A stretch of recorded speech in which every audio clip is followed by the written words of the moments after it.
दोस्तों आज हम श्रीलंकन इकोनॉमिक क्राइसिस पे बात करेंगे। आजकल हर तरफ यही मौजू ज़ेरे बहस है कि आखिर ऐसा क्या हुआ कि कुदरती वसाइल से मालामाल ये मुल्क दिवालिया हो गया। इस मौका पर किसी शायर ने क्या खूब कहा है, वक्त करता है परवरिश बरसों, हादसा एकदम नहीं होता। यही श्रीलंका के साथ हुआ। आप भी सोच रहे होंगे कि आखिर पिछले 3 सालों में ऐसा क्या हुआ कि श्रीलंका की मईशत अचानक ज़मीन पर आ गई। तो श्रीलंका के इस माली बहरान को समझने के लिए थोड़ा सा इसका पस मंज़र जान लेते हैं। श्रीलंका की आबादी सिन्हाला और तमिल्स पर मुश्तमिल है। इसमें 75% सिन्हालीस और 12% तमिल्स हैं, जबकि दीगर माइनॉरिटीज़ की रेशो 3% है। तमिल्स और सिन्हालीस में एक तवील जंग 1983 से 2009 की सिविल वॉर की सूरत में जारी रही। इसकी वजह से श्रीलंका को अपना दिफाई बजट बढ़ाना पड़ा। इस वक्त श्रीलंका का डिफेंस बजट टोटल बजट का तकरीबन 21% है, जो कि एक बहुत बड़ा पोर्शन है और ये श्रीलंका की मईशत पर एक बोझ है। इसी तरह अकरबा परवरी यानी नेपोटिज्म भी एक बहुत बड़ी वजह है इस इकोनॉमिक डिजास्टर के पीछे।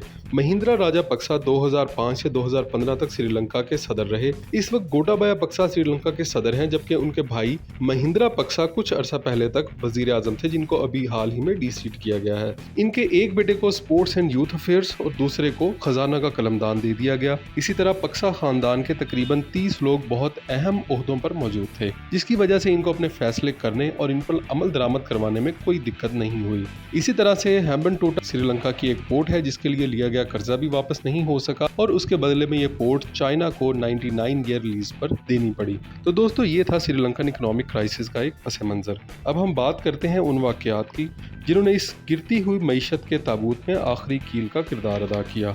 इन वाकयात में सर फहरिस्त 2019 में होने वाले ईस्टर अटैक्स हैं। दहशतगर्दी के इस वाक़े की वजह से सियाहत पर इन्हिसार करने वाली श्रीलंकन मईशत ज़मीन बोस हो गई। जहां ईस्टर अटैक्स ने इस मुल्क की मईशत को एक धचका लगाया, वहीं कोरोना वायरस की वजह से सियाहत और तिजारत मज़ीद मुतासर हुई और श्रीलंका की पहले से कमज़ोर मईशत मज़ीद बदहाली का शिकार हो गई। हुकूमत के गलत फैसलों ने भी इस मुआशी बहरान को मज़ीद गंभीर बना दिया। वैल्यू एडिड टैक्स को कम करके 15% से 8% कर दिया गया। अवाम इस फैसले से बहुत खुश हुई, लेकिन गवर्नमेंट के रेवेन्यू में एक बहुत बड़ी कमी आई, जिसको श्रीलंकन हुकूमत ने कर्ज लेकर और नोट छापकर पूरा करने की कोशिश की। सूरत हाल तो काबू ना हुई, लेकिन इन्फ्लेशन ज़रूर बढ़ गया।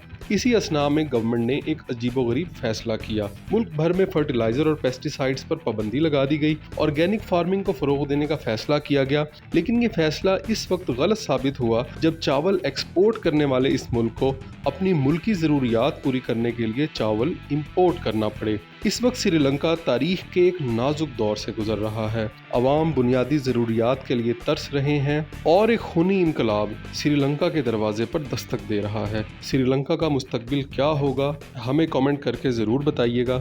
अल्लाह हम सबका हामी नासिर हो।